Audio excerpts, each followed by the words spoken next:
Book is an amazing book to read if you're someone who just feel greatly unhappy with the way life is. Like your life is supposedly fine. Like everybody's like your life should be fine. What's wrong? I think this is a wonderful book that you should look at.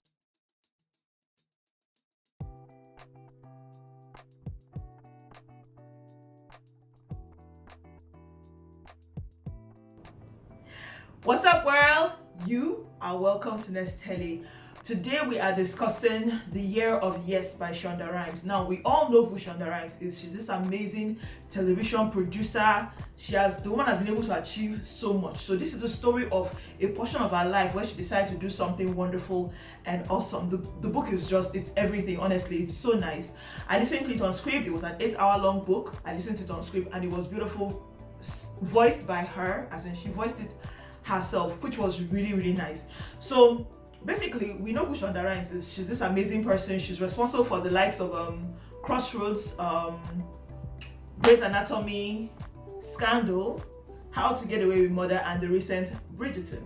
Now, Bridgerton is actually more like a production by her production company called Shonda Rhimes. Recently, or some 3 or 4 years ago, Shonda Land did a collaboration or signed a deal with Netflix, which is making them produce a whole bunch of stuff for them. So that includes the Bridgerton series. But that being said, one of the longest standing TV series right now, which is Grey's Anatomy, which is still on, is by Shonda Rhimes. She's a writer, she's a producer, and she's just an amazing lady. Like, she's just one of those women that you want to be like when you grow up, you understand? She's a wonderful lady. So she writes about a portion of her life when she realized things weren't working in her life and decided to do something about it. Now, the year of yes, sometime in 2014, after she had actually become like what we call a big girl, right? She had started her show, The Grey's Anatomy, was already very successful. Scandal was there soaring high, Olivia Pope, The Gladiators, and all that. Everything was, she was there winning awards and all that. But she realized that she said no to a lot of things in her life. Do you understand? And after the conversation with her sister during Thanksgiving, her older sister, which I think they are very close to, she realized that her life was just not okay because a lot of times she would say no. As I told her, you never say yes to anything, or you say no to everything, something like that. And she decided to do something to change that. And just that simple decision made a lot of difference in her life. Now, the decision is simple enough, but when it came to doing the things that needed to be done, it was not easy. So that's what this book is about. She talks about how that affected her weight, how she treated herself, her body, her temple, her life, her marriage, or her choice concerning marriage. Like, she was dating someone who was in love with her and she was in love with, and all of that, but her choice not to stay married or not to be married, what that was like. This is something I think a lot of people should open their mind to think about. Like, some things may need to be normalized, but her need for taking up more challenging things on a normal day that she will run away from because she's shy, or what I would call stage fright, what you would call stage fright. All those type of things, she was able to beat those things. She was able to fight those things just because she decided that she would start saying yes to more things. Of course, there were some things that she had to say no to. It was yes to something else other than, but you're like things that scared her, things that were supposedly good for her, but she wasn't sure, or because of fear, or because of not having enough faith in herself or enough confidence in herself, she wouldn't do it.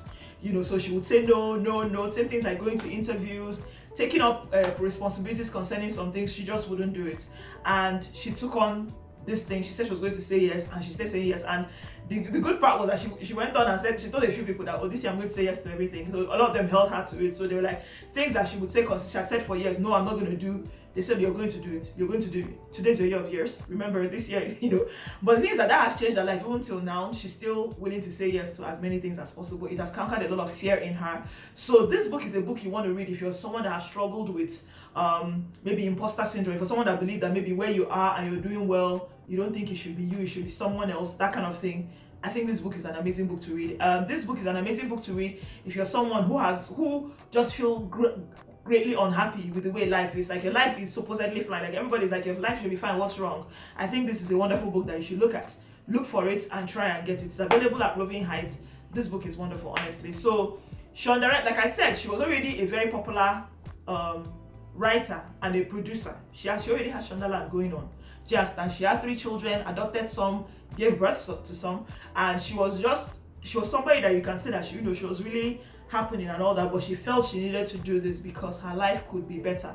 And you know how it is in this life, right? The idea is not to be you. Do you understand? Don't do you. Do a better version of you. Be a better version of yourself. So this is what this book is about. It's about becoming a better version of yourself, despite how good you may look at your life, or you might think it is. So she talks about things like diet, talks about things like motherhood, talks about things like marriage, talks about things like her life, her work, the characters that she had created and she had become best friends with.